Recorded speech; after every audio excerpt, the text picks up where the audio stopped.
What would you do if one day you found out you'd been erased from the very family that raised you your whole life? My name is Anselma. I found out my father left his entire $2 million estate to my younger sister. And me? Not a single mention, no explanation, no goodbye. But that was just the beginning. They didn't just cut me out of the will. They used my name to take out loans, emptied accounts behind my back, and worst of all, they erased me from every single family photo. If you've ever been the strong one in your family, you know how deep it cuts. To be treated like you never existed, I'm not here to get the money back. I'm here to get the truth. And this is my story. I'm not asking for the money back. I'm asking for the truth. And this is my story. I found the will on a quiet Saturday afternoon in Fort Collins, a town where autumn always feels like a poem.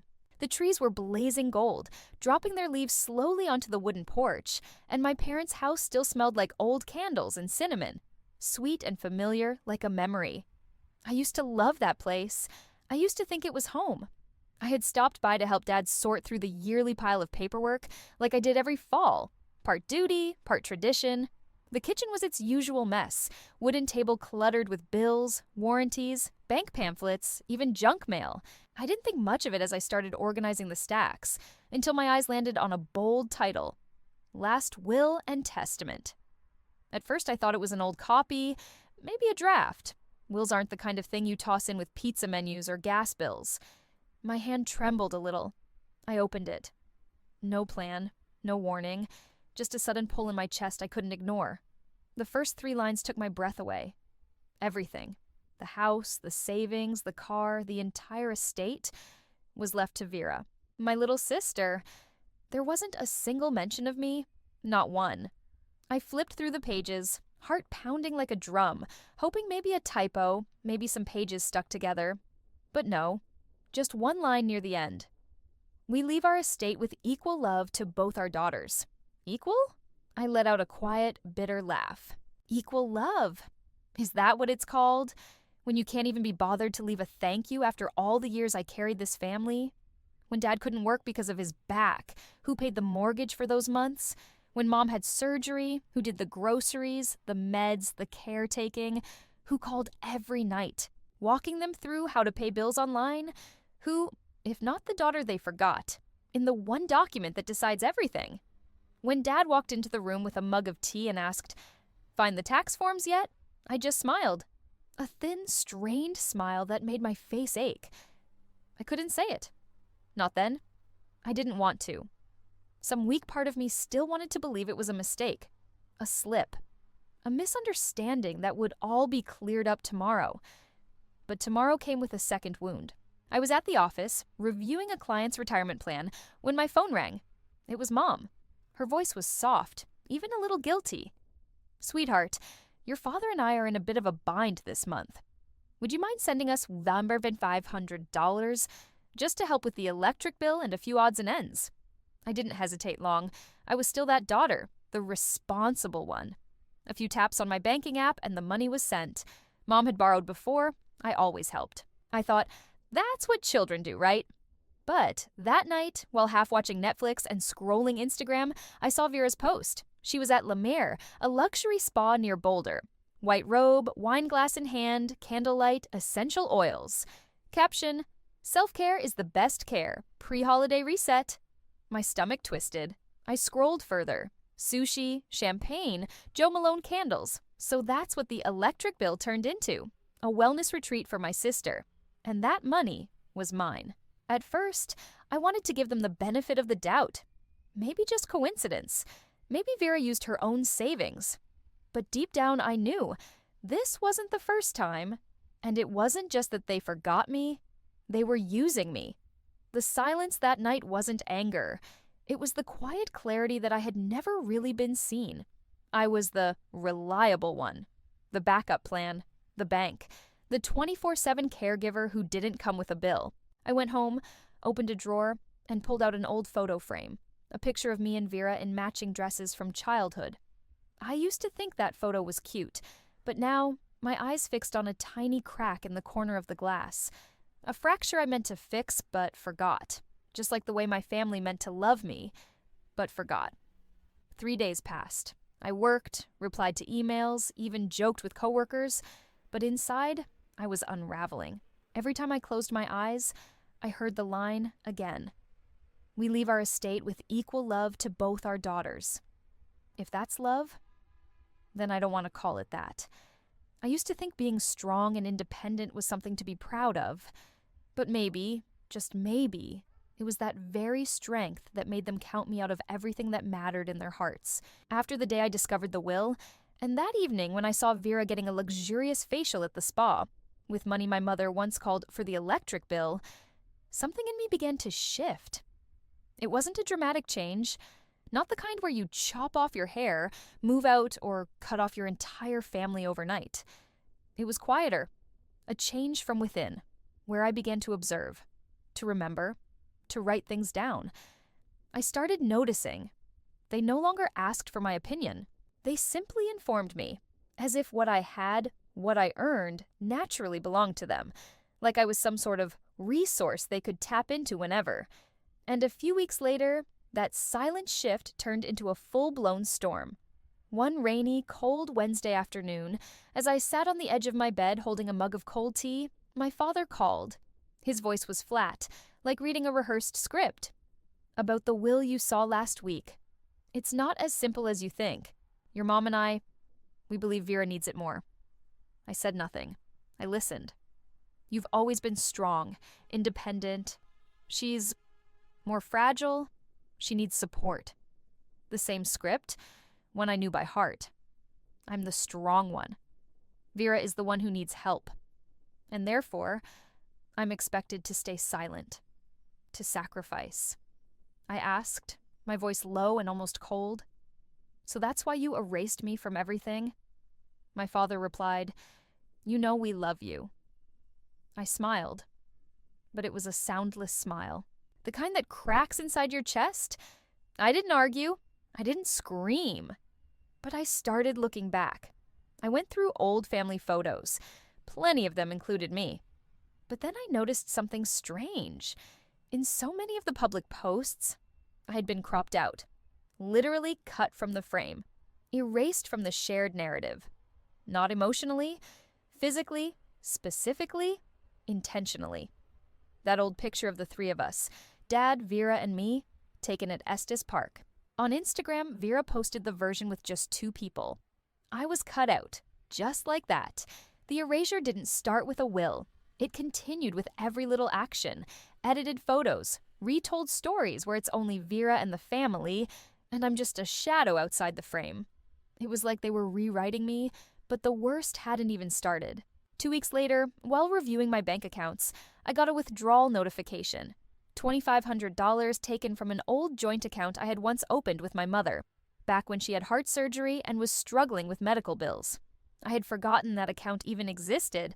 The money had been transferred to a luxury wedding venue in Denver. I didn't understand. I called the bank, and their response was like ice water down my spine. Since she is a co-owner of the account, the transaction is considered legal. Legal. But that doesn't mean it was ethical. I shook, not because of the money, but because of the violation. The realization that I had been treated like a public bank account. I immediately texted the family group chat, the one that had been silent for over 6 months. This is the last time any of you take anything from me without my permission. No one replied, but 2 days later, I got a call from Equifax, the credit bureau. We need to verify a loan of $112,000 under your name, co-signed by Sorrel Elmore, your mother. I went numb. A loan. In my name. No notice. No request. No discussion. Just signed and sent. I protested immediately. They said, since the signer is a relative with access to old records, the investigation process may take some time. I hung up. My hands were shaking so badly I had to sit down at the kitchen table. This wasn't just misuse anymore. This was criminal behavior. I called my mother. When she answered, her voice was as soft and sweet as always. Hi, sweetheart. I knew you'd call. I didn't mince words. You used my name to take out a $112,000 loan. That's identity theft. She answered, with a line I'll never forget. It's not theft. It's family. Families help each other. I knew you wouldn't agree, so I had to do it. I responded coldly. Families ask. Families don't steal identities. Families don't turn their children into someone else. I hung up. No yelling, no crying, just silence. In the kitchen. Alone. Not long after, Vera messaged me, "You're blowing this whole will thing way out of proportion. Grow up." Mawas, then my mom posted in the group chat, "We did everything for you. This is how you repay us." Not a single apology. Not one acknowledgement of wrongdoing. I didn't reply. I didn't argue. Instead, I opened my laptop and started building a timeline. Discovered the will. Transferred money to mom, then saw Vera at the spa. Money withdrawn from old joint account. $112,000 fraudulent loan in my name. Blame and gaslighting from my own parents and sister. I collected photos, bank statements, call recordings. I created a folder and named it Defense. I no longer needed them to understand me. I needed to protect myself from them. Ever since the shock of the forged loan, I've been living in a strange state. Not quite anger, not exactly heartbreak either. It feels more like a deliberate numbness, a place where I no longer bother resisting because I've finally understood. I haven't truly existed in this family's story for a very long time. I don't need anyone to confirm that anymore. The signs have always been right in front of me. I just hadn't wanted to see them. That morning was a Sunday. Sunlight streamed through my apartment window like it always did, but something was different. It wasn't warm. The light was beautiful, but cold. Like a spotlight exposing deception. I opened Instagram, not for entertainment, but almost as a reminder that I was living in the world they created. And in that world, I didn't exist. Vera had just posted a photo. She and my father standing side by side at Estes Park, the very same place I had once been. The caption read, "With my rock, mine everything, dad goals." At first, something felt off. Dad was looking slightly to the left. Then I noticed there was an odd empty space near his left shoulder. Extra light. A weird imbalance in the framing. Then it hit me. I had this original photo, and in the original, I was standing right there, next to him. I had been cut out of that picture. Not accidentally, not for aesthetic reasons, intentionally. Erased. I opened my old hard drive and went straight to the family photos folder. There it was. The original shot. Me, Dad, and Vera, all smiling together. But online, I was nowhere to be seen. I didn't cry. I didn't shake. I didn't scream. I just let out a faint laugh, a sound that died in my chest before it reached my lips. This is what they do. Erase me from every public memory. I sat down, started opening more folders, graduation, birthdays, holidays. I flipped through every photo, every video, and then a pattern emerged. I was always on the edge of the frame. People's eyes weren't on me. They were on Vera. In videos, I was the one filming, the one asking questions, the helper, never the focus. I remembered my college graduation. I had earned a full-ride scholarship to an Ivy League school. But during the celebration, everyone was talking about how Vera had an upcoming job interview, not even an offer, just an interview. My mom had said at the time, "You don't need their praise, you shine on your own." Back then, it made me feel good. I thought it was recognition. But now, that sentence echoes differently in my mind. Don't expect anything. You should be enough already. I opened a drawer and pulled out an old photo album from when I was little. A family picture at the Grand Canyon. The 4 of us. Dad's arm wrapped around Vera, Mom's hand resting on her shoulder, and me standing beside them, smiling like everyone else. But no one was touching me. I was never the center, never the one to hold on to. I stood on my own, so no one thought I needed to be held. I wrote a single line in my journal that night. Maybe I was never chosen, not even from the beginning. Later that afternoon, while sorting through some documents, an unexpected call lit up my phone. It was Claire, a distant cousin who rarely reached out. Her voice was small, like she was afraid someone might overhear. "Anselma, there's something I need to tell you. Your mom. She knew about the will. She's the one who told everyone not to say anything to you. She said, if you found out, you'd cause trouble. I didn't respond right away. Not because I was shocked, because deep down, I had always suspected. My mother, the same woman who once called me her quiet pride, wasn't a victim in this betrayal. She had been the one holding the gun, not the one accidentally hit. She wasn't manipulated. She was the manipulator. I hung up. No trembling, no fury. I just sat there, hands resting on my knees, eyes locked into the void. All the puzzle pieces had finally come together. The next day, I walked into the office like always. Shirt tucked, polite nod to the receptionist, sat at my desk between two glowing monitors. And then the receptionist called out, "Your family is downstairs. They said it's urgent." I stood up and took the elevator down. In the mirror-lined walls, I saw myself, composed, expressionless. But inside, I'd been frozen for a long time. They were waiting in the lobby. My father, my mother, Vera, like a trio performing an intervention. But no one cried, no one pleaded. Dad said, "You can't avoid this forever." Mom softened her voice. "Let's not make this a big deal. We're still family." Vera, distant and dismissive. "It's just a will. You're acting like you've been betrayed or something." I looked them all in the eye and replied, voice steady, eyes clear. "You didn't forget me. You chose to erase me a long time ago." Then I turned and walked away.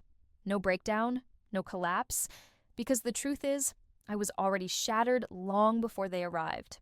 I walked out of the office building lobby after the family intervention without looking back. They came expecting drama, an explosive confrontation like something out of a soap opera where I'd break down in tears, scream, and beg them to see who I really am. But they forgot one thing. I no longer wanted to be seen by them. All I wanted was to be free from a leash called family. That afternoon, when I returned to my desk, I saw a notification from the bank. An account ending in 38, the one my mother used to co-sign, had been debited $2,500 for an event venue charge. My hands turned cold, though the room temperature was steady, as always. I knew exactly what this was. This wasn't a mistake. This was a pattern, a systematic violation. This time, I wouldn't stay silent, but I also wouldn't scream. I opened my laptop and created a new folder, Defense. Inside, I started saving everything. No emotion, no tears, just data. I reviewed all my bank accounts, recent statements, retrieved transaction histories from old accounts I'd forgotten I even had. I contacted the bank, requested original documents for all transfers with signed authorizations. I dug through old emails, text messages, even voice recordings from my mother and Vera. I had everything, and I knew I would need it. Just 2 days later, my phone rang. Unknown number. A young, polite woman's voice introduced herself from the Equifax Credit Fraud Investigation Department. "We need to confirm a recent loan of $112,000 under your name, co-signed by Mrs. Sorrel Elmore, your mother. Can you verify this loan?" I tightened my grip around the phone, my voice calm and steady. I never signed, was never informed, and absolutely do not consent. There was a pause on the other end. Then she said, "Because this involves a family member with previous financial ties, the investigation may be complex and lengthy, but we will open a formal case." I nodded, wrote down the case number, and opened my most recent call recording with my mother. Her voice was soft as always. "Sweetheart, I know you'll be upset, but this isn't fraud, it's family. Family helps each other. You understand?" No, I didn't understand, and I did not accept it. That very night, I opened Google Docs and created a file titled Timeline, What They've Done to Me. I typed each line carefully. 10:01, found will excluding me from inheritance. 10:03, sent $1,500 to mom after emotional call. Evening, 10:03, discovered Vera at a luxury spa. 10:07, dad called to say, "Vera needs it more." 10:10, noticed I'd been cropped out of family photos. 10:12, Claire called, confirmed mom knew and hid it. 10:14, family showed up at my office. 10:14, account charged for party venue. 10:16, Equifax called fraudulent loan. I attached photos, statements, screenshots, audio files, piece by piece. Every shard of truth. They thought I would break down, but they forgot. I no longer waited for their apology. I didn't need them to love me like a daughter. I needed them to be held accountable, like adults. Vera texted, "If you keep pushing this, you're tarnishing the whole family. Grow up." Mom messaged the group chat. "We raised you, and this is how you repay us. By ruining our reputation?" I didn't respond. Instead, I wrote a Facebook post, my first in years. For years, I stayed silent, gave in, helped, believing it was love. But now I know some people only want you close so they can use you, not love you. I was cut from the will, impersonated for loans, cropped out of photos, written out like I never existed. It's time I speak up, not for revenge, but to reclaim myself. I didn't wait for likes. I didn't read the comments. I only needed one thing, for the truth to exist, outside of my body. 2 days later, I received a formal letter from Henry and Clark law offices, representing my mother. The letter stated, "We request you cease sharing private information that may damage the family's reputation on social media. Any further actions will be considered intentional defamation." I didn't flinch. I scanned the letter, saved the file in my defense folder. This was no longer an emotional matter. This was a legal one. That night I played back an old recording, my mother saying, "I've always loved you. You just don't understand yet." Then I heard my own voice, younger, fragile, still searching for excuses to defend them. I let out a bitter laugh. Then I opened a new audio file, a clean, unedited recording of our most recent conversation. I uploaded everything to the cloud, an external hard drive, and sent backup copies to my personal attorney. I was preparing for the final battle, not with emotion, but with evidence. I was no longer the strong child they leaned on and then forgot. I was the keeper of truth. No noise, no drama. Only one thing matters now, that the truth survives, uncut, unblurred, and never erased. Ever since I saved my mother's warning letter in the defense folder, something inside me shifted. It wasn't anger anymore. It wasn't shock or pain either. It was a kind of light emptiness, but with awareness. I didn't cry. I stopped waiting for an apology. I no longer checked who viewed my Facebook post, who liked it, or who stayed silent. I didn't need validation anymore, because I had finally validated myself. I'm not the crazy one in this story. A week later, I got a message from an old college friend. "Nah. Did you really say that stuff to your mom? There's an audio clip going around in our old group chat." I froze. Nah sent me the clip, and when I played it, I almost dropped my phone. It was my voice, but it wasn't me. The sentences were chopped up, awkwardly spliced together. My voice, patched, uneven. One line stood out. "My mother is a liar. I wish she'd just disappear." I never said that. It was a fabricated audio, a Frankenstein of memories, probably cut from old conversations between me and my mom, edited out of order, twisted until I sounded like some ungrateful, hateful person. I texted her right back. "Nah, that's an edited clip. I have the full original recordings, clear, unaltered." She didn't reply immediately, but I knew exactly what was going on. This was about planting doubt, creating noise. They didn't need to prove I was wrong. They just had to make people unsure if I was right. That night, I opened my laptop, not to work, not to post a new status, but to organize everything. I rebuilt the timeline, printed out evidence, and compiled it all into a 56-page PDF. So if I disappeared from their lives, at least the truth would still exist somewhere.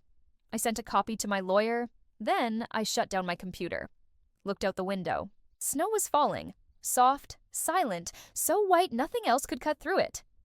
I used to want apologies. Now, I just wanted to breathe. 2 days later, I went to the nearby grocery store for milk and fruit. When I passed the flower aisle, I saw Vera. She was in a thick coat, holding her phone like she was posing for a selfie. When she noticed me, she smirked. "Still running your little pity parade online? Not tired of crying yet?" I walked up to her. No arguing, no shaking.